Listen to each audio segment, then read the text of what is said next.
Perfect. Well, hi, everyone. Thank you so much for joining today's panel discussion. It's such a joy to see so many of you on today's call. For those of you who do not know me, I'm Alexandra Woodhouse. I'm an executive board member of Shared Humanity USA.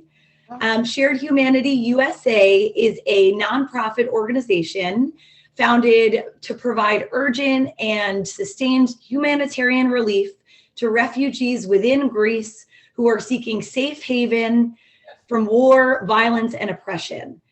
Today's event is an opportunity for all of us to kick off Giving Tuesday, which, as many of you know, is a global giving, a global movement of generosity. And so we're hoping to unleash the power of people and organizations to truly transform the communities in which we live in our world. As you all know too well, our work would not be possible without the incredible generosity of each and every one of you, of our supporters and our volunteers who make our work a reality. So today we'll explore critical issues impacting refugee communities today and provide tangible ways in which we all can take actionable steps to ensure that we are sharing our humanity with the refugee communities in which we serve in Greece. I'm now going to kick it over to Sophia Woodhouse. Sophia Woodhouse is also a member of the executive board of Shared Humanity USA, and she will be moderating today's panel discussion. Sophia, I'll let you introduce yourself and kick off today's discussion. Thanks, everyone. Thank you, Alex, for that wonderful, warm introduction. I just want to echo Alex in saying that none of our work would be possible without the generous donations and support from the people on this call. So Alex had mentioned I'm Sophia Woodhouse. I'm also on the executive board of Shared Humanity USA. It is a privilege to moderate today's event. We have a wonderful group of panelists that I'm honored to be able to talk to share a little bit of insight into what is happening with the refugee crisis in Greece. Before we dive into the content and hear from the panelists, I do think it's important to just set the stage of what's happening as it relates to the refugee crisis today. So one important thing to note is migration is nothing new. Migration has existed since human beings have existed. What is new today is we are in a crisis that is probably the largest humanitarian crisis facing society today, and that is the refugee crisis. Currently, there are nearly 80 million people who have been forcibly displaced and kicked out of their homes due to warfare, due to economic deprivation, due to environmental crises. All of this is outside of their control. When you look at that nearly 80 million people, almost half of those refugees are children. When you take a step deeper into, so what are the biggest populations of refugees in today's world? What we're seeing is that the most refugees are coming from Syria. About 25% of refugees are coming from Syria. And when you actually take a look at that 80 million number, there's about close to 70% come from 5 top countries. Number 1 is Syria, and that's a result of the tragic civil war. Now Syria is facing a economic crisis where 90% of people in the country are living below the poverty line. The second country where the most refugees are coming from is Afghanistan. When you look at that nearly 70% of the 80 million refugees that currently exist, 1 in 10 are Afghans. That is a result of years of warfare, years of economic depression, and really no end in sight, which is extremely scary when you think about the current situation that exists for Afghans today. The next third greatest number of refugees are coming from South Sudan. Again, a reason because of the war that exists within Sudan. And then number 4 is the Rohingya crisis. So since 2017, there have been over 700,000 refugees, Rohingya refugees that have fled Myanmar. And then finally, we're seeing the top 5 country is Somalia. And that is a direct result of the environmental crises that we face today. Somalia is plagued by drought. People are starving. In order to survive, they must get out. So I share this all with you to, one, highlight that migration has existed for as long as human beings have existed. Again, what is new is the crisis that we're facing. The reason why we are facing this crisis is a lot of it has to do with the rise of nationalism, the closing of borders. Instead of capitalizing on this human potential that exists, it is much more challenging to stop the flow of migration, which is a natural human right, than it is to create policies and programs that help assimilate, that help take into consideration the talents that these refugees bring with them. So I know it's a big crisis. 80 million people are suffering. And today is about sharing a little bit about what's happening on the ground, but also leaving you with the tools and the resources to feel empowered to help. So that brings me to our next panelists, Latifa and Colin Woodhouse. And that's a segue of, I'd love for you guys to share a little bit about this big daunting crisis. What have you two done as individuals to help as it relates to the refugee crisis that's currently happening? And Colin and Latifa, you're on mute, so just feel free to unmute yourselves.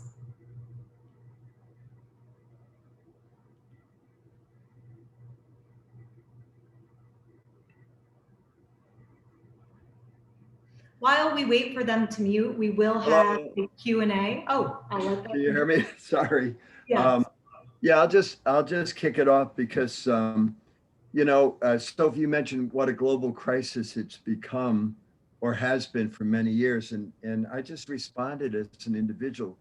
I saw that horrible picture of Alan Kurdi, this 3-year-old little baby washed ashore in Turkey, and it just shocked me.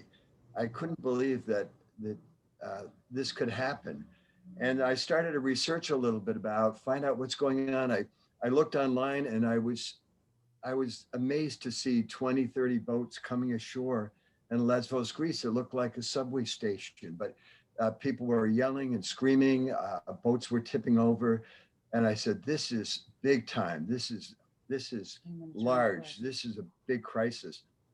And then the last thing that really motivated me, I saw a little Afghan girl. She was waiting in line in Camp Moria, pressed against the fence with adults pushing against her. She had a little blanket in her hand and her head was tipped back crying. And I said, I know these people. I was a Peace Corps volunteer in Afghanistan. They need more respect and dignity. I've got to find out what's going on. So I went to a concert in Brooklyn to raise money. Then I came back to my family and I said, look, this was just right before Thanksgiving, 4 years ago. And I said, I'm going to Greece. And then you, Sophie, and Alex said, well, have you told Mom about this? And so Mom walked in the door and said, what? And I said, yeah, I'm going to Greece, Latifa. Would you like to join me? And that's began us frankly, as a family effort. We raised money because of your help, Sophie and Alex and Sarah, our other daughter. We raised about $30,000 and we gave that all away. We gave it to people hand to hand, face to face, person to person. And we paid our own way. And that began this 5-year effort.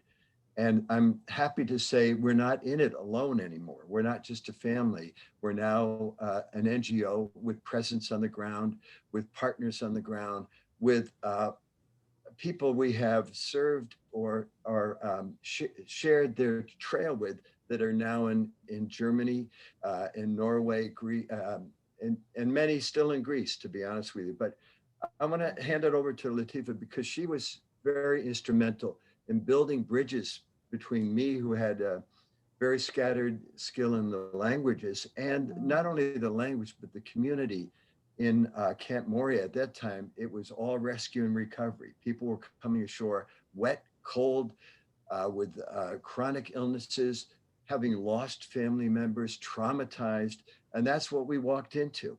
So, Latifa, why don't you give a sense of why we're there? Sure.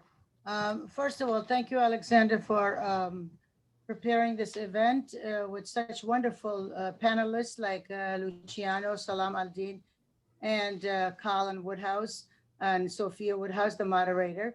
And second, yes, if it wasn't for Colin, honestly, he gives me too much credit, and I will take that. But it was Colin who did all the research and all the preparation for both myself, Alexandra, and Diane Lombardi, who was a pediatrician doctor, a friend of mine who went with us. So it wasn't for his research, I would have not seen humanity at such loss that really broke my heart. Even though I am, a daughter of refugee, we have sponsored my family with 15 members to the United States of America and many more relatives. But what I saw in Greece when we went to Lesvos on that cold, snowy day, January 15, 2016, was incredible. It was chaos and a disaster that I have never, ever experienced with humanity. Because these humans, I always say, we are them and they are us. And they were in such duress, in such, oh my goodness. I mean, one is Alan Kurdi's in the little Afghan girl's picture, but the other is when you see it with your own eyes, these men, women, and children, so under duress and living in such terrible condition in Camp Moria that broke my heart. I got into my system, I don't know how, the feeling of that I'd be there from 8 o'clock till 2 o'clock at night sometimes. I could not go home and leave them alone. But then when we would go to our hotel to sleep, I couldn't sleep. All I did is I wrote to my friends on Facebook and on other ways by email to let them know, because it was just incredible to experience such a disaster. So yes, we are, like Colin said, we are in it, but we are very lucky that now, 2017, we started our Share Humanity USA nonprofit, and we have wonderful, amazing, committed board members like Barry Noble, like Artemis Jakowski, like Maya Noble, like Marian Selesky, like Sandra Cadu, like Sophia Woodhouse, like Alexander Woodhouse. All of them are amazing support. And without their support and without all my children, Jessica Woodhouse, who's a lawyer, and Evan Woodhouse, who prepared all these parties in entertainment to raise money, we wouldn't have done it. So that is all amazing to hear. And I love the story of it started with an idea and a need to help. And yes, you both took the act and made it happen, and now it's expanded with more people getting involved. I do have a question. I'd love for you to share with the audience a little bit about the work that you've done, what you've seen, the stories you've heard, and as well as like the stories of hope and the impact that the organization has had since its inception. Well, I will give you one story and Colin can give you another story. Is that all right? Or should we? Yeah, that's perfect. Okay. Well, my success story, I mean, there's many, but the one success story that I always say is Zahra's story and also Khalid's story. Khalid was a young man from Kandahar, Afghanistan, believe it or not, born and brought up on the same street that I was born and brought up. And by coincidence, Sophia, Colin, and I were in Camp Moria, and we meet this young man who's walking by, and Sophie smiled at him, and he smiled back, and Sophie said, what is your name? And the young man said, my name is Khalid. And I ran and I said, Khalid, I am Latifa. And he started speaking Pashto, and I started speaking Pashto, and we met. In that Khalid story, Khalid has been through so much. He was in jail in Camp Moria for no reason, just because he did not attend one of the appointments that was supposed to sign for his paper that the time had come. I don't know what papers that his time was over and he should have attended the immigration office He was put in jail for 3 months. And Colin and I did everything and got lawyers to get him out. And Khalid walked all the way from Athens, well, from Athens to, I believe, Macedonia, he took the train. But from Macedonia all the way, he says 14 countries. He walked the rivers, he walked the mountains, he walks the valleys to get to now wonderful life that Khalid has to Switzerland. And he is one of their main soccer player in Switzerland. And when I saw him, when he got there, he was 3 months in the hospital in Switzerland. He was like skin and bone. And he said he almost died. But that is a wonderful success story that we gave very little support all the time, but the relationship continued. And this young man was determined and he wanted to get there. And even though he walked and he was beaten by policemen and his iPhone was taken away and all the hardship that he endured, he finally made it. So that's my hope. I love that you shared that story. And I had the privilege of meeting Khalid. Khalid is a young man with no family. He was forced out of Afghanistan after his father was brutally murdered. And that you would think would really, truly impact someone. And it does. And when we met him, he is a soft-spoken, very much bookish, a poet, has a wonderful demeanor about him and really embodies hope, resilience. And so to hear his story and to hear how he's made it, and he's made it in Switzerland and he's making a life for himself. And he's so grateful to be amongst a country that has embraced him and supported him is wonderful. So thank you for sharing that. Colin, I'd love for you to share a little bit about how Shared Humanity has had a positive impact on refugees to date and a personal story. Yeah, I mean, what really strikes me that it's really hard to forget, Sophie, is our first visit to Moria. We were meeting people on the move. They wanted to get out of Moria, and we did what we could to get the money to get transportation, to get out. And what struck me, people talked about their loss. There was one family that had lost the grandmother. They got caught in a blizzard going between Turkey and from Iran and Turkey, and the grandmother died on the back of her son-in-law. So what struck me is that these people were moving and leaving their stories behind with us, and I felt we had to tell those stories because some people we didn't know where they were going to end up, how they were going to make it. We are so happy to know that quite a few did make it. They did make it to Europe, but now Europe has closed its doors. So we as a charity are responding to the fact that people may not move on, that they need to build a life in Greece. They need to have the skills. They need to have the recognition, and they need to have their dignity restored. And so we now have a center that's doing sustainable development, if you will, teaching people languages and computers and certain crafts for women. We had a carpentry class and electrical class for young men who wanted to get into construction. And the teacher of that class now has his own construction company. Yeah. So why was he there? Because he worked with Americans doing $2 million development projects. And the guy's an engineer. And we first noticed him because he was taking refuge out of the streets of Athens and making tables and shelves and equipping the little cafes with that work. And we said, that looks great. We need to help people build things, build their lives, rebuild their recycling material. Yeah, just so that was great for me. I love that. I'll just give you one more. I do a lot of building, and I was doing building at Camp Moria, and I was working on a door, and I was trying to cut a piece of wood, and somebody reached across and lifted up the end of that wood. And I looked at this guy, and he was a young man from Morocco. We couldn't speak English, but we could work together.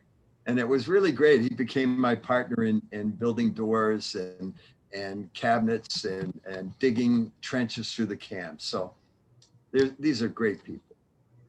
Thank you so much for sharing your stories, for sharing a little bit about the organization and the impact that it's had. As most of us know, like I had mentioned, nearly 80 million people have been forcibly displaced. Almost half of those are children. I'd love to switch gears and just talk to Luciano Calistini from our UNICEF Greece office to talk a little bit about children on the move. What's happening in Greece right now? What has UNICEF been doing? As well as how can the audience that's currently joining help? Thanks, Sophia, and thanks to the whole Shared Humanity USA team for having me and letting me be part of this event. I'm really, really thrilled to be here. I can't see most of you on the call, so I'll wave to you from the Zoom universe and just trust that you're out there somewhere. So, yeah, I mean, in terms of the numbers, that number is indeed accurate. 80 million at the moment forcibly displaced, and I think roughly 32, 33 million of them are children. Let me run through some other numbers just to set the stage, and then we can talk about action, if that's okay. I have to put my glasses on because age is catching up with me here. Me too. Yeah. Okay, everybody put their glasses on. So, I mean, going back to this idea of a migration crisis, firstly, it's really important to keep in mind that 85% of those 80 million refugees are actually hosted in poor countries.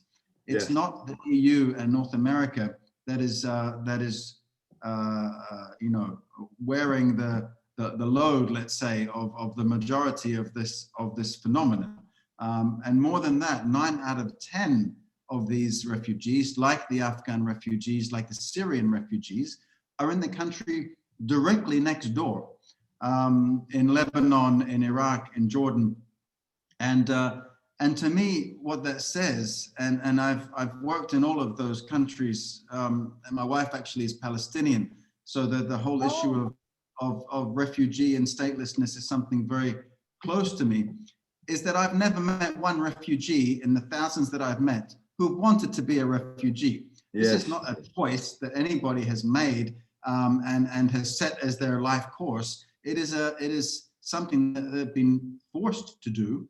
Most are loath to go too far from their home in the hope that one day they can go back again. And this is why I think so many stay in the neighborhood, so that if the situation stabilizes, they can return. I mean, in terms of children, the UNICEF's mandate, of course, is not refugees, it's children, children of whatever status. And not surprisingly, like in every conflict, like in every socio-economic challenge that we face around the world, children are the ones who pay the greatest price over and over again. Children are 5 times less likely to be in school if they're a refugee than if they're not a refugee. There are 3 million stateless children around the world. Of all the trafficking victims that we know of, 1 in 3 of them are children. If you look at the numbers of children who have either died or gone missing in the last 5 or 6 years of this quote unquote crisis, 1 has died or gone missing every single day over the past 4, 5, 6 years. And if we thought that we'd seen the worst, I think we're in for a shock, because the reality is that inequities are getting greater, livelihoods are getting more challenging, conflicts continue, and so the drivers of what causes somebody to make that absolute last resort decision remain.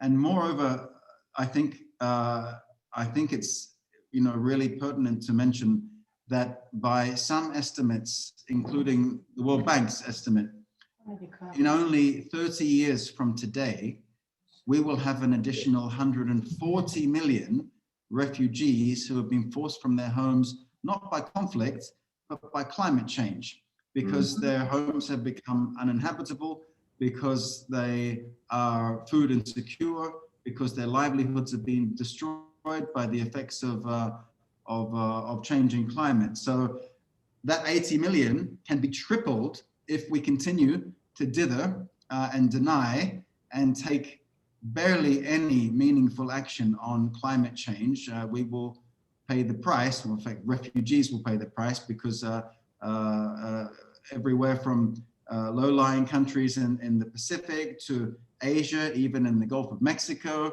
there are vast tracts of land that are at huge risk. Coming to Europe, 1 in 3 asylum seekers in Europe over this last 5 years have been a child.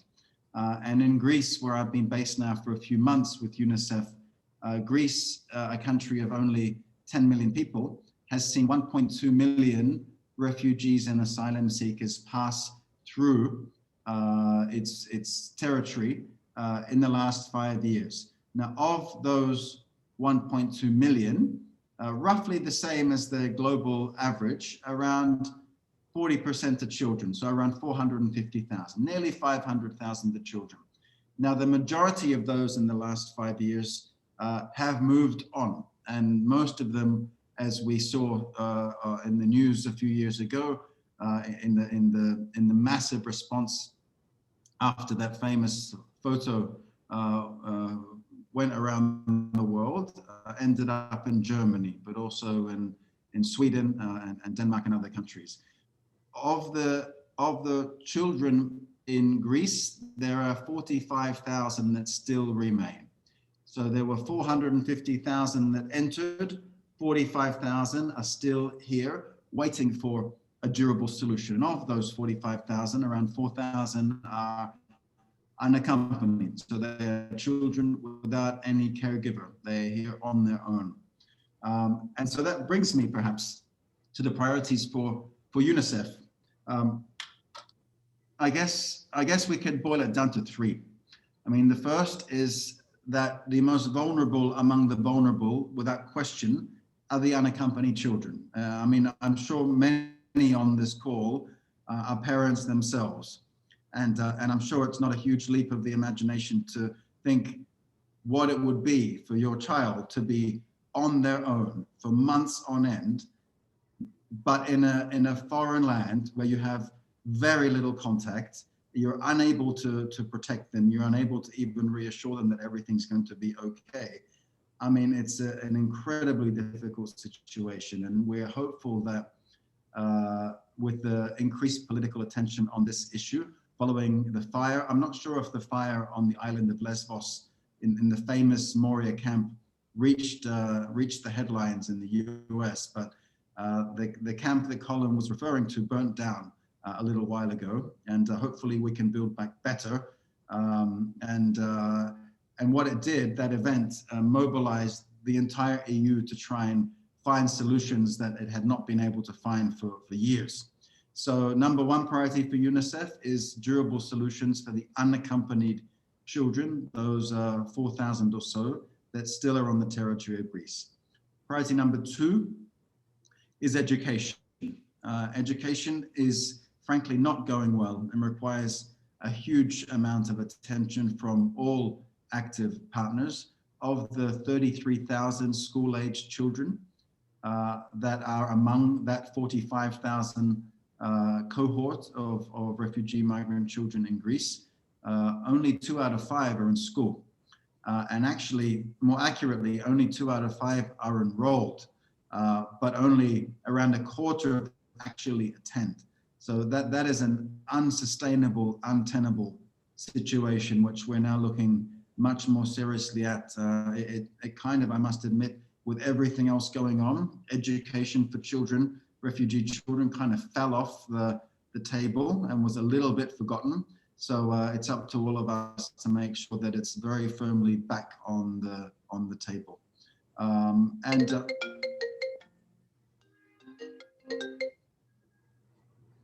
Sorry, there's too much multimedia going on here. And then last but not least, on this island of Lesvos, which many of you have heard about for some time now, when it burnt down, there was a vow that we all made that what would replace it would be infinitely better than the terrible place that people were living in for so long. And so it's far from perfect, but there is another location that many actors are now working in to try and create a more dignified, humane place for the 7,000 residents of this camp. I think Salam, who we'll hear from, is one of the many who are in there day in and day out. Obviously, a better camp is not a solution. A solution is that we do not need people to live for months on end in a camp, and that they are received with dignity, that their case is processed, and that they have a resolution and a solution that is available to them so they can restart their lives. But nonetheless, even in the best case scenario, there will be a period of time that everybody will require to remain in this place to have their case assessed. And our job is to make that place the best possible experience that we can, particularly for the children. And the reason for that, from our perspective as UNICEF, is that it doesn't matter what the resolution is for any given child. The fact is that if we invest in that child for however long they are there, whether that child has a durable solution in the rest of the EU, or whether that child has a solution whereby they can stay in Greece, or perhaps that child is assessed as not being eligible and is needing to return home, that investment in their education and well-being will be carried with them. They will never leave that behind, and they can take those skills and they can use them wherever they may end up living their lives. So investing in that place is key, and it's become so emblematic of the EU's failure to deal with this very divisive issue. I mean, Sophia talked about it being politicized. I mean, it's no secret watching the news in the States how divisive the issue of migration is. But remember, that's in one country. The EU has to find solutions that 27 different countries altogether have to agree on. So take the complexity and the divisiveness of the US and multiply it by 27, because you have progressive countries within the EU, and you have countries that are very unfriendly to refugees and migrants in the EU. And somehow we need a consensus in order to move forward. That consensus is now being negotiated in Brussels through something called the Migration Pact, which we're all part of, and we're hopeful that that can lead to a new era in assuring dignity and efficiency in how these children and their families are dealt with. And that'll be a work in progress. So, I mean, I guess my takeaway as we close, I've probably gone over time, apologies, is number one, the number one thing is the protection of these children, because these children are children first and foremost. They're not migrants who happen to be children. They're children who happen to be in very difficult situations because adults have failed them over and over again. So that's number one. And whatever we do to protect those children, we must do. The second point I would make is that of inclusion. There was no successful society that excluded people, regardless of what their status is within that community. So the more inclusive and embracing we can be, the better off we will all be. And I mean, there are multiple studies that anyone on this call can Google around the contribution that migrants make to their new homes, and that the net gain on any measure is always in the positive for what migrants bring to a community, whether it's cultural or economic or education, whatever it may be. And then last but not least, goes back to this idea that, again, that Sophia raised in the introduction, which is that we have to be in this together. There's no them and us. There's such a troubling trend that if I can be really frank, I see coming from the US, not only, but certainly a lot, of creating this notion of the other, and it's us, and then it's everyone else. And that's destructive and dangerous, and will only lead to heartache, frankly speaking, and social division. So this idea of solidarity, that yes, migration is a challenge. It's a challenge of our times. It's probably going to be the socioeconomic phenomenon that defines this era. But again, it's not new. Been with us since the dawn of time. It's politics that has created what we call a crisis. I would prefer to think of this as a crisis that children are facing, and it's up to us to fix it. That's the duty we have to care for those who are most vulnerable among us. So perhaps I will stop there and I will pass back to Sophia. And thanks again for letting me be part of this. Thank you. Thank you, Luciano, for that amazing overview and for all the work that you do. For those on the call, if you're wondering, like, how does Shared Humanity partner with UNICEF and partner with other organizations, Colin Wood has said it best. Like, we think about the organizations that exist out there, they're like the hand. So the UNICEFs, the bigger organizations, and Shared Humanity is kind of what fills in between the fingers. So we work with organizations like UNICEF. We've been able to secure a grant to build a blue dot school that's a protective school for children and women on the island of Lesvos. We work with organizations like Team Humanity, which we'll hear from Salam Al-Din, in terms of like what projects they're working on in the ground in real time to provide emergency relief. So Shared Humanity, we do fundraising in the United States, and we identify the organizations who are doing great work that adhere to our mission, whether it be emergency relief or sustainable growth.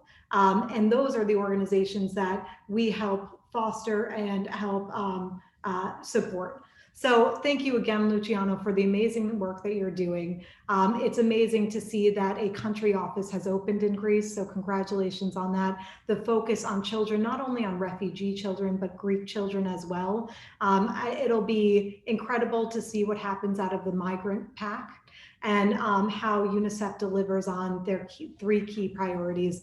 First, really addressing the needs of unaccompanied minors. And I look forward to hearing updates from you. And again, thank you so much for your work.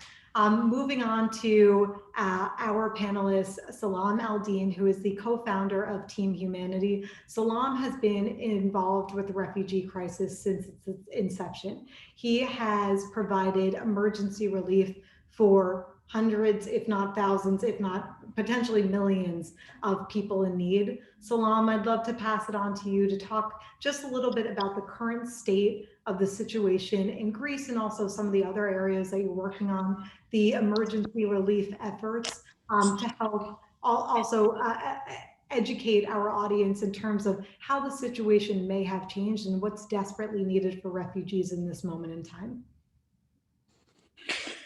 Thank you, Sophia.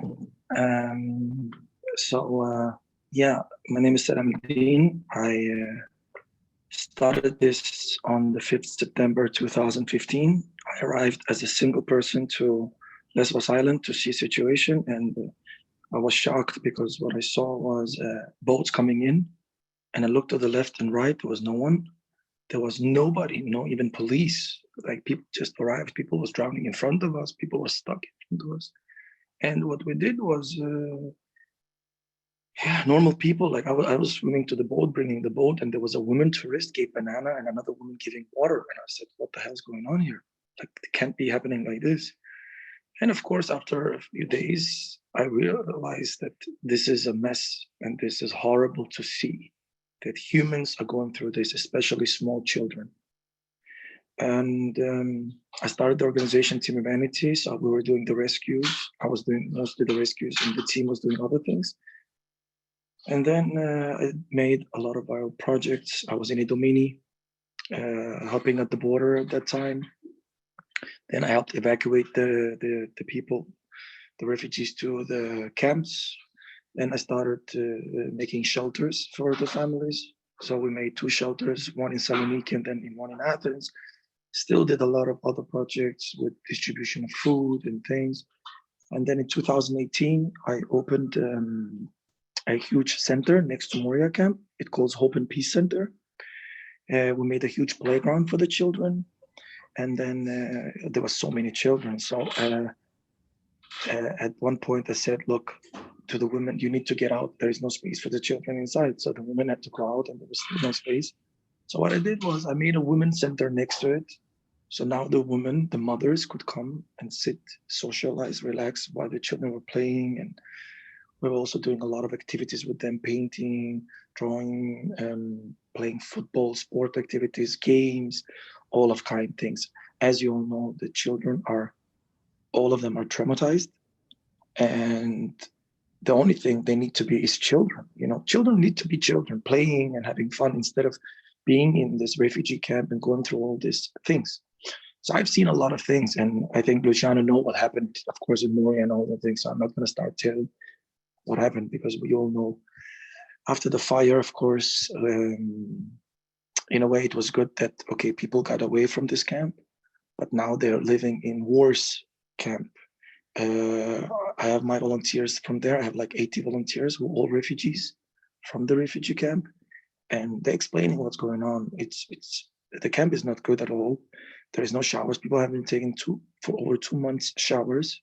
Imagine children cannot even go to shower. Like, this is insane. I cannot believe this.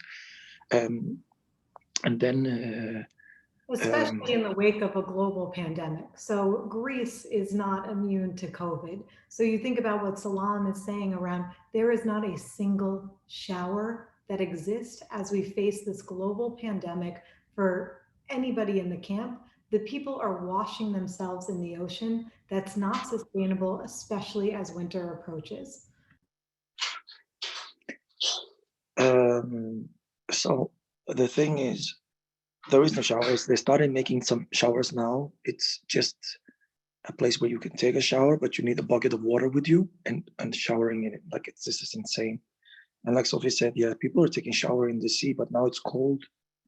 And now we're talking about the COVID-19. They just closed the camp and said you cannot go out because of COVID-19. The problem is you're putting all these people in a camp without even doing anything about this situation. There is no water, there is nothing. How can people clean their hands? How can people be clean? It's impossible. Like, there was a woman asking us, please, can I take my children and have them to shower you? They haven't been in shower over 2 months. I've been washing them with water with blankets and water in my tent. So this is insane. I cannot believe it that this happened in Europe. We're talking about Europe. We're not talking about somewhere in Africa or somewhere. This is in Europe. And then there are people there who like, you know, the food is horrible. I know they have food on the table, but still, it's horrible. They're getting like, I remember in 2016, 17, 18, 19, I seen all this, what they get the food. Look, I will not even give if I had a dog. Sorry to say that, but I will not. I've seen insects in that food. And I remember a few months ago, before the fire, when I saw a whole line in front of the doctors, Dr. Boris, and they were all with children. And the children had been poisoned by the food because the food was so horrible. So they all had diarrhea and all kinds of things. So this is all because of food. So this camp is so bad, but I know there is people trying to make it better. I know everybody's trying. The only one who we don't see doing anything is the government. It's the officials, to be honest. But this is, we've seen it like for many, many, many years now. I don't know where the money goes to, but it's another story. We've been also changing the warehouse. We opened the warehouse. Next to the new camp. A few months ago, we opened the new warehouse next to the camp, and we gave every necessary aid what refugees needed. Especially, we are concentrating on women and children, but we also gave to the men jackets and things. But mostly women and children. We gave them strollers, baby food, baby milk, diapers, hygiene stuff, clothes, everything. And then I said, we need to move. So we moved from Moria, and we got a bigger place. It's next to One Happy Family. It's also near the camp. And we got a much, much bigger place. And here we're going to do a market where the refugees can just go inside. The women and children can go inside, pick up whatever they need. And we're talking about, we've been doing distribution for over 3 years now, and we've been doing amazing distribution without any problems. Every child, every human, every person in the camp gets what they need. We will not distribute anything if we don't have for the whole camp. This is how we do it.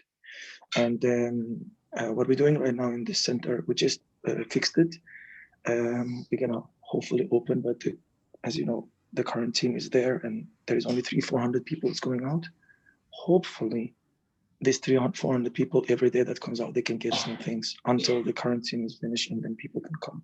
We have a system we're working on, and this system, it will be allowing them to just come and pick up whatever they want. We're not picking up. Just a second, 1 second. So I do know that we have a couple minutes left, and I do want to leave time for Alexandra Woodhouse to speak as well as Q&A. For those of you attending on the call, feel free to use the Q&A functionality to start asking any questions that might come through. We'll address them as we can. We may go a little over to address some of the questions, but feel free to start typing any questions now. May I? I am so sorry. I was, someone came inside. I'm so sorry. That's I'm sitting in a little I would difficult like to situation right now. recognize. I would like to recognize Salam. Salam became a father yesterday. He's in the hospital. That's why he's wearing the mask. So congratulate him, everybody. Thank you, Salam, for being with us and for Thank you so much. Really appreciate Thank you. it. Thank you very much. Congratulations again. Salam, I would love for you to share. So we know that you've been very active in Greece, but I'd love for you to share a little bit about some of the current things that you're seeing in Europe overall, including some of your work in Bosnia. Yes, yes. And feel free to be completely honest, because I think it's very important for our audience to understand the severity of the situation. So would love for you to share a little bit about what's happening in Bosnia right now. Okay, so I know that people running away and they're going through the Balkan. So I went to Bosnia. People called me, please come and help us. People are contacting me through the Facebook because they know me. And when I went there, it was a mess. There is no help there. People are sleeping in the forest. While we're talking right now, there is -7 in Bosnia near the border. And humans are sleeping outside. We all know if you sleep outside and it's -7 degrees, you will die of hypothermia. This is the truth. And right now people are sleeping like that. This is insane. This is happening here in Europe, that people have to walk from Greece because Greece is not safe. Greece is not good for them. And they have to walk all the way and going towards the border of Bosnia, Croatia, and then getting deported, getting beaten, taking all of their stuff. Even the babies who have diapers, the police are checking if they have something inside, like a telephone or money. This is insane. This is what's happening right now. I'm going there Friday to help whatever I can. But as I said, I'm one person and one small organization, and we're doing everything we can. But there is thousands of people. They're going through the Balkan. People going to die through this. I remember last year, people called me and said, we were stuck in the mountains in the snow. And I said, you're stupid. Why did you go? You know it's cold and you will be stuck. So people will die because they don't have other solution. They've been running all the way from Iraq, from Afghanistan, from Africa, from Palestine, from everywhere. People are just tired of running, and they still do it. They're still running, and there is no solution. I don't believe the solution also is just opening the borders and let them come inside. I don't think this is only that the solution. I think the solution is fixing the problem in their countries. Fixing the problem, and if it can be fixed, I understand, but there is some countries you can fix it. You can rebuild the countries. And that is up to the politicians. But right now, the situation is really bad. For example, in Bosnia, it's 100 times worse than Lesvos. And there is no people, there is no volunteers, there is nobody. There is IOM, and there is 1-2 small organizations. That's it. So yeah, this is actually what I want to say. Thank you so much for sharing and for bringing to light what's happening on the ground. Thank you for all the work that you do. I do want to, so again, the way that Shared Humanity works is we work with UNICEF, we work with Team Humanity to support initiatives like emergency relief or sustainable support. Salam has been a wonderful resource in terms of understanding what's happening on the ground as that situation is constantly changing. Luciano has been instrumental in sharing some of the challenges that vulnerable children are facing and where there is help needed. I'd love to kick it off to Alex. We share all this with you, not to make the audience feel overwhelmed and to feel that there's nothing you can do. We want to empower you to take action. I look at Colin and Latifah Woodhouse. It started with a, hey, I want to get involved. Fast forward 5 years later, there are countless stories of support, of hope, of resilience, of helping people get to the next level. What you do, whatever action, no matter how big or small, can have a profound impact on the lives of others. So I share this with you to hopefully make you feel empowered to take action. And so how do you take action? I'd love to kick it over to Alexandra Woodhouse to share a little bit more about how you as an individual can make a massive difference in this world and help address one of the biggest crises facing society today. Alex. Sure. I'm happy to. Again, thank you, Luciano and Salam. Your presence on the call is just so important to all of us and to our guests. You truly are our boots on the ground, and we're grateful to you for all the work that you're able to do, and we hope to continue to support you. So really to dive in, as our panelists mentioned, Camp Moria, which is the biggest refugee camp in Europe, was burned down to pieces, right? This was in early September. We know that families and children were evacuated to this new temporary camp, as Salam mentioned, due to massive rainfall, and this new makeshift camp has actually been completely flooded. And families really right now, today are living in devastating conditions. And we as an organization, it's so hard to know that the problems of the world that the world is facing can seem absolutely overwhelming at times.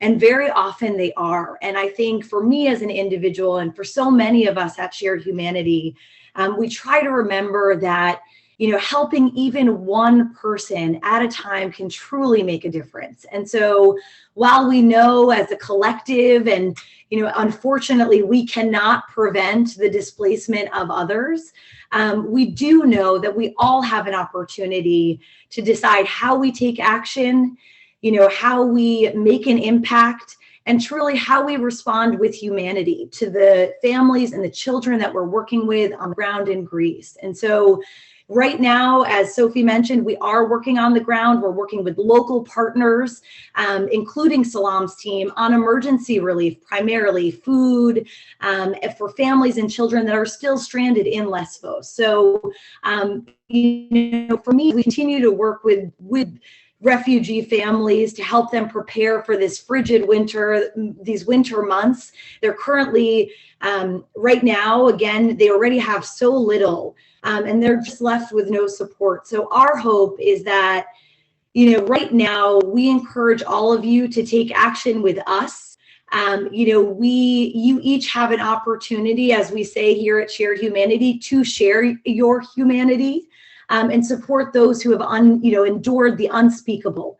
And so I usually go back to, and I know we're running over, but I want to leave you all with a quote that I continue to come back to, and what really continues to give me hope as we all continue really this important but challenging work ahead. So as Jacqueline Novogratz states, it's our shared humanity that is strong and vast enough to encompass our beautiful diversity.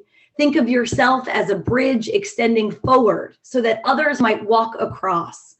Commit to stretching beyond your comfort zone to meet those whose realities are different from your own.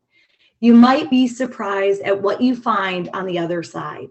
And, whether you want to volunteer, whether you want to volunteer with Share Humanity or support us or support Salam's team on the ground, we all can make an impact and show that we're committed to living in a world where truly our shared humanity matters. So I hope this event was inspiring and informative for all of you. I'm going to kick it back to Sophia to kind of walk through some of the Q&A for folks that do want to stay on the line. But again, we are grateful for your support, and we hope you will continue the hard but challenging work ahead to ensure that the families and children that we work with in Greece are able to live a life of dignity and respect, and that we are all part of this one world. And again, that we can continue to share our humanity with those who most need it. Yes. So. Sophia, I have a question from Luciano. Can I ask a question? Luciano. Okay. Luciano, thank you so much for this wonderful presentation. But my question from you is, if you recall, we met about a month ago, and you mentioned that you were going to meet with the Prime Minister of Greece about his plans for this massive migration and refugee crisis. Did you meet with him, and what is his plans for the country of Greece and for these migrants that are coming to Greece and then leaving Greece? What kind of support and help would the government of Greece provide for these devastated refugees? So the short answer is yes, I did meet with him the Friday before last. I know it's frustrating, and I mean, I hear the frustration in Salam's voice, because it feels like history just keeps repeating over and over. And in many respects, it does. Well, I can say two things. Firstly, even though it was a rough start in this new site, I am still confident that we can get it to a state that is acceptable for the 7,000 residents. It's a huge shame that it's been 2-3 months and it's still how it is. I think there's hope on the horizon, and the Greek state with Brussels, because this is a collaborative effort with the EU, is committed, even though we don't yet see the results on the ground. That's the small answer. The big answer is that the Migration Pact is the opportunity, because it's not Greece alone that can solve these issues. Greece is part of a bloc of 27 countries. Sure. And it will not be able to resolve this without partnership and solidarity with the other 26 EU member states. So frankly, to me, and I take off my UNICEF hat now, this Migration Pact is, I don't want to say the last hope, but it's the last hope that we can see for some time if we get it right, and if all 27 member states sign up to a common approach, because the pact includes everything from how the borders will be managed, how people will be received, what services they will be provided, what is their pathway to durable solutions, and everything in between. It's a whole package. If that can be negotiated and agreed in favor of these very vulnerable children and their families, then we have a way forward. And that's bigger than the Greek Prime Minister. That's every single country in the European Union having to work together. Now, whether or not that will happen, and we will end up with a pact that is a better version of what we have now, I think we'll have to watch and continue to apply as much pressure as we can. The sad reality is that, as I mentioned before, there are a couple of countries that are very much on the we don't want to be obliged to do any more than we already have. Countries like Hungary, for example. Yeah. And then there are countries like Germany who are on the other end of the scale and want to do more. So where that compromise lands will determine for the foreseeable future how successful the European Union will be in resolving this. Greece is just one, and I know countries like Greece and Spain and Italy who are receiving, they're on the first wave of receiving, they're screaming out for solidarity with the other member states who are much further away from the problem, but who need to equally share the responsibility. Thank you. Thank you very much. Thank you. Can I say something about this new camp? I would have accepted the new camp if it wasn't tents. As we all know, it's all tents and it's near the ocean. It's very cold. My volunteers are coming every day and asking if there's anything we can do or we can stay at our place and everything. So it's really cold. I understand, let's say they're getting showers and let's say better food, but the tent will never be approved or be better because this tent, they've been made to stay there for the whole winter. But don't forget, this is just tents. There is no heating system inside. Yeah. There is nothing and nobody's talking about it. Okay, we've been talking so long now about the showers and now they're gonna fix it. I also heard that somebody's gonna do it. And that's good. I think that's amazing. But how long it will take before they're finding the system that they can heat their tents? Because we're already in December now, and in 2 months, they don't need them anymore. It's getting warmer again. So the people are living still in very horrible situation in those camps. And I don't believe that anyone will do something.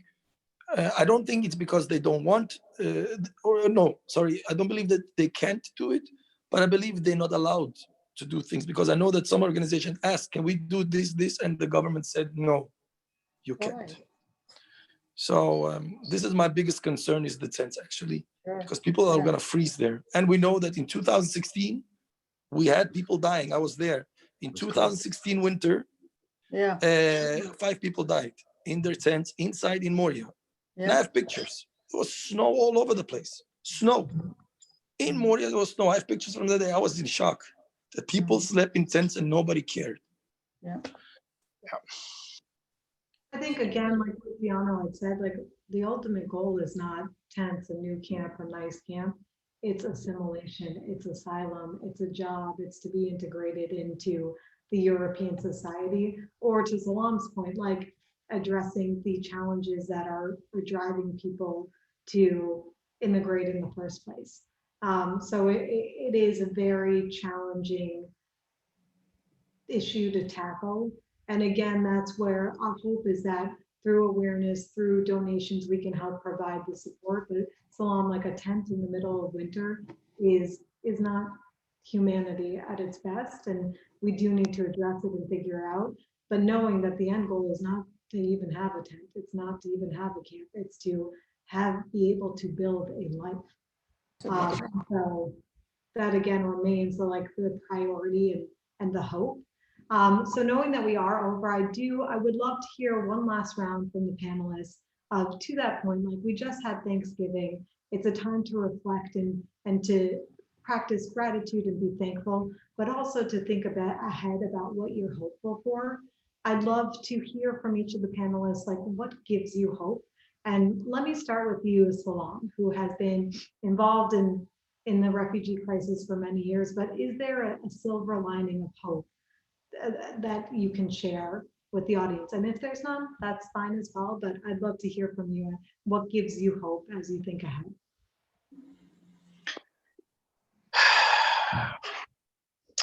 I don't know if something gives hope anymore. You know, we're fighting, all of us. I believe Luciano's fighting, you fighting, everybody's fighting for humanity. Everybody want to do something good. But I think the whole world is crying, you know, and I really hope that one day we can all be friends. All humans can be friends and can show love and respect to each other than this madness that's going on today. I really hope that people out there who are not refugees, they should think about that one day, karma's gonna hit them. Karma's gonna hit us. Why? Because one day everything will be changed again. The history have been changed before. History changed many times, like the World War II, and I believe it will change again. I believe one day in Europe, we're gonna run again, run for our lives because of war or something else. And where we go maybe to Africa, somewhere else to get help. Then I hope will be someone that will help me and my family like we do it today. So people should not forget, even if they live very good, they should really think about others and care about each other. We're all humans. We're all humans. So I really hope that this will happen. Thank you so much for sharing that powerful takeaway. And I completely agree. At the end of the day, we are all human beings. And when you think about when you're in need, who's going to be there for you? And you have to think about that when people need you and you have the privilege and the opportunity to give back, please do. Because it, again, like I had mentioned, no matter how small or great that gesture is, it can have a profound impact on the lives of others. Colin and Latifa, I'd love to hear from you. Okay. What do you hope for? Okay. What gives me hope is the resilience. Can you hear me? Yes, Okay. Oops. Colin? Go we ahead. can hear you.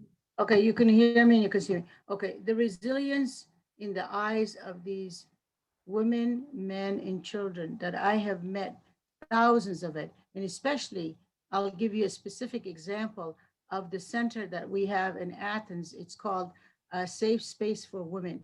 And I saw a woman, or, she's my friend, and we met Taira, who had lost 2 children and a husband in the Aegean Sea. As they were traveling, the 3 of them died. She was saved.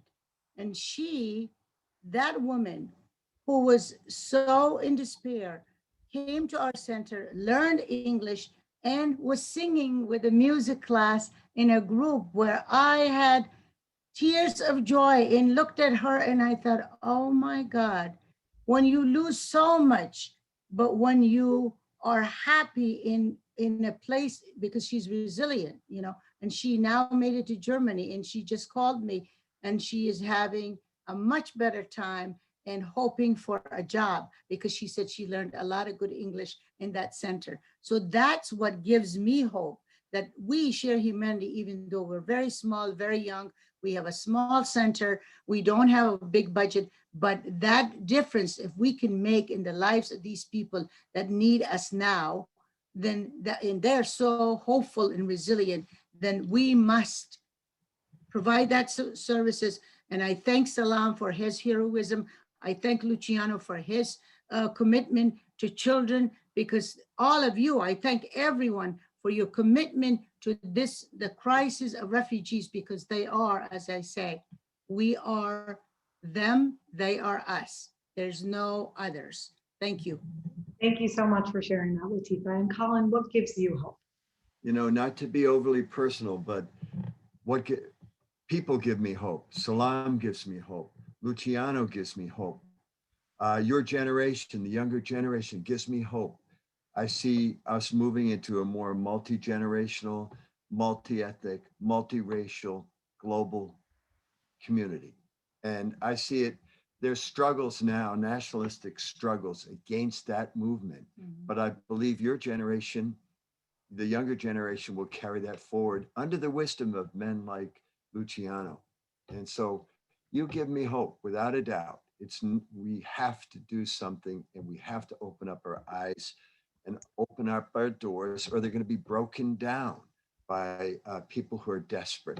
And also what gives me hope, you can't despair, because you see these people who don't despair, despite losing loved ones, despite having illnesses, despite having to live in the cold. They're not going to give up. And as a matter of respect, we have to give them the opportunity. I call it a hand up, not a hand out.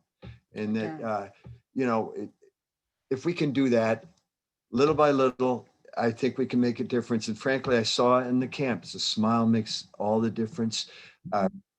Recognizing, like you said, Sophie, wow, here's a person my equal, who has a family, who has loved ones, who cares, who has skills, who came, we met doctors, we met business people, we met farmers.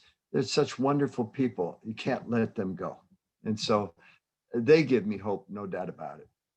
I want to quickly mention that my Alexander gives me hope. The reason that I say that is because she had so many opportunities to have a corporate job. She never accepted. Her heart for social justice and her stand for humanity is incredible. And I'm very proud of you. Of course, I'm proud of all I my wonder where she gets it from. Mommy. No, I love So I think that's a great segue to Alexandra. What gives you hope?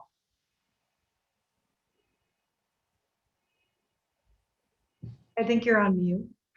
Oh, wow.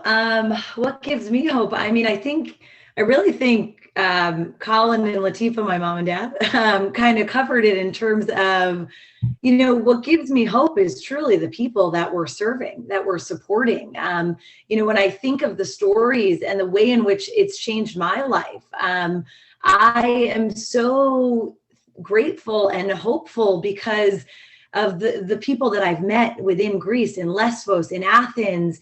They're so resilient, but also they are the best of humanity, and there's so much potential there. And I think to Colin's point, about giving a hand up, that's really why we started Shared Humanity. So in terms of what gives me hope, I think it's, continuing to do this great work, continuing to support those who have seen the unspeakable, who have lived the unspeakable, and truly being able to provide them with, small acts of kindness, small acts of support to hopefully lift them up and give them the hand up they truly deserve.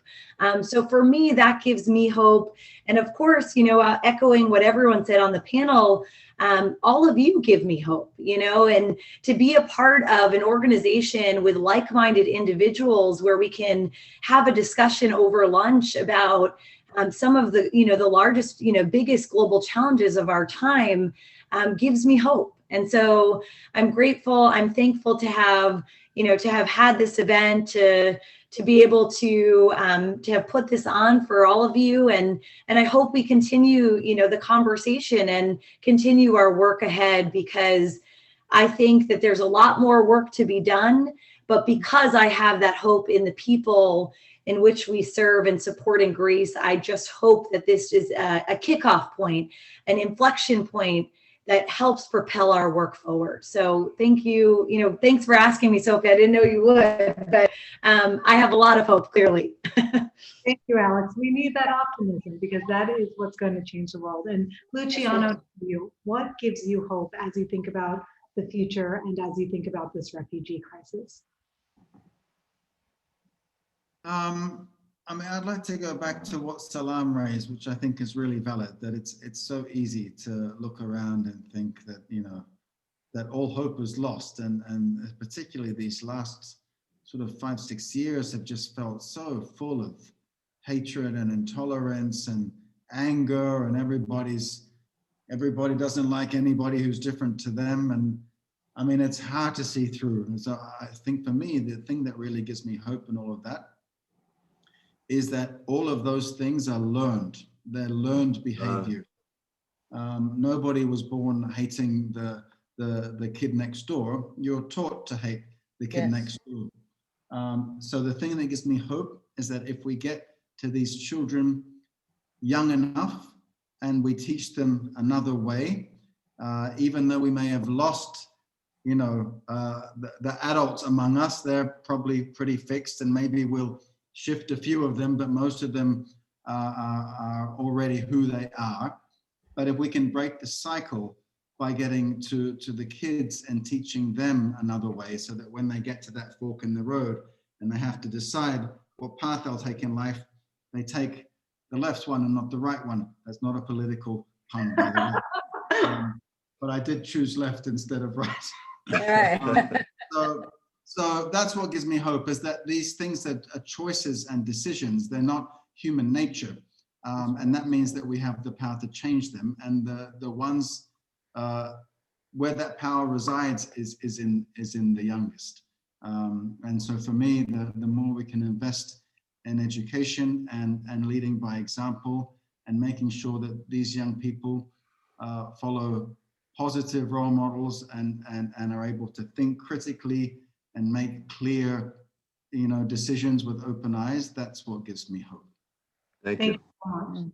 So in closing, thank you all, the panelists, for your incredible work and how you continue to stay committed to this crisis. For everybody joining, the goal of today's meeting was to help inform you of what's happening on the ground and also empower you with the tools to know that you can make a difference. I will end with one quote that I absolutely love from Margaret Mead, which is, "Never doubt that a small group of thoughtful, committed citizens can change the world. Indeed, it is the only thing that ever has." So with that, there's a lot Can I of say last thing also? Yes, sure. Yeah. What do you One think? small thing. I want to share a very beautiful story, a very short one. yeah. I want to say children are the future, because they are. One day back in 2018, when I opened my center, there was a mother that came with a small little girl. And the mother said, she was crying and she said, my daughter doesn't speak. She don't speak anymore. When they were on the way, they came from Syria, but all the way where they were walking, all this, it traumatized the little girl. She was only 4 years old. And I said, I don't know what to do. She said, do you know any doctors, anything? I said, no, but I said, let her play. Let's see what's going to happen. I never heard about this before. So I played with her. We used more time to have fun with her and do things. After 1.5 months, 1.5 months, I was playing with water guns. And we were like spreading this water all over the place and the children and everything. And this girl was playing with me and everything. And suddenly she starts smiling, laughing, and speaking.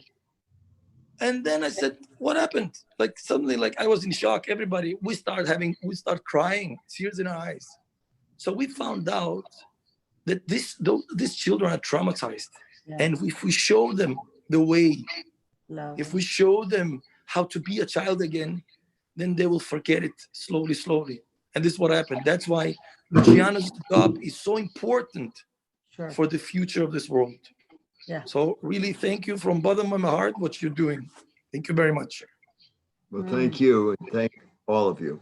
And Luciano, thank Yeah, you. thank you. Thank you all. Do a great job. You're heroes. And one thing I want to say too, Salam, you and Luciano are truth tellers. You got to get together. So hopefully when you get back out in the field, you'll consult with each other, because I think you'd be a dynamic duo. Yes. All right. And we had a question from the audience on how they can get involved. What's the best way to immediately provide support? Donations is crucial. The more that we can drive donations, especially as we think about Giving Tuesday, but also socialization, awareness, making sure people are aware of the crisis that's currently happening as it relates to refugees, making sure that people are aware of the work that Shared Humanity is doing, and just also opportunities to get involved in the organization. As you can see from today's panel, there is no shortage of work that needs to be done. If you are interested in getting more involved, please reach out. Shared Humanity USA would be honored to include you in the organization and to put you to work. So there is a lot of work to be done. But thank you all for joining. Thank you, panelists. I loved ending on that note of hope and that the children are our future. We have the power to change the world. It may not be overnight, but you have to stay committed. You have to stay optimistic. You have to continue to put in the work, and you will see the changes, and you will see those stories of hope and resilience. So thank you all. Have a wonderful week ahead. And I appreciate so much of your time and just your commitment to bettering this world. Thank you, Sophie. Bye, everyone. Bye-bye. Bye. Love you all. Thank you, Thank Luciano. you. Thank Bye-bye. you. Hope to see you soon, Luciano. We're everybody. gonna come visit. Yeah, now. we're gonna come visit you. Watch out. Sounds like a promise.